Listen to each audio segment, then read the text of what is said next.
ప్రతిరోజు మనం అనేక రకాల కూరగాయలను తింటూ ఉంటాము. ఇక అన్ని రకాల కూరగాయల్లో వంకాయ కూరకు ప్రత్యేక స్థానం ఉందని చెప్పవచ్చు.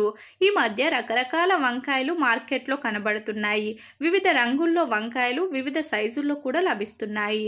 ఇకపోతే ఏ వంకాయ రకం చూసినా కానీ ఒక వంకాయ 150 గ్రాముల నుంచి 300 గ్రాముల మధ్యలో ఉండడం మనం చూస్తూ ఉంటాం. అయితే తాజాగా ఓ వ్యక్తి మనిషి తలకాయ అంతా పెద్దగా ఉండే వంకాయను పండించాడు.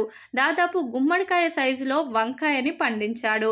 ఈ వంకాయకు సంబంధించిన పూర్తి వివరాలు చూస్తే డేవ్ బెన్నెట్ అనే ఓ వ్యక్తి సుమారుగా 3 కిలోల 77 గ్రాముల వంకాయని పండించి గిన్నిస్ బుక్ వరల్డ్ రికార్డులో స్థానాన్ని సంపాదించాడు. అయితే ఈ వంకాయని ఎలా పండించారో ఓసారి చూస్తే ఇంత పెద్దగా పండి ఉన్న వంకాయ చెట్టును ఏప్రిల్ మాసంలో నాటినట్లు తెలుస్తుంది. ఈ వంకాయ దాదాపు మార్కెట్లో దొరికే వంకాయల కంటే 10 రెట్లు ఎక్కువగా ఉండడం మనం చూడవచ్చు. ప్రస్తుతం ఈ వంకాయకు సంబంధించిన ఫోటోలు వీడియోలు సోషల్ మీడియాలో తెగ వైరల్ గా మారాయి. ఈ ఫోటోలను చూసిన సోషల్ మీడియా వినియోగదారులు రకరకాలుగా స్పందిస్తున్నారు.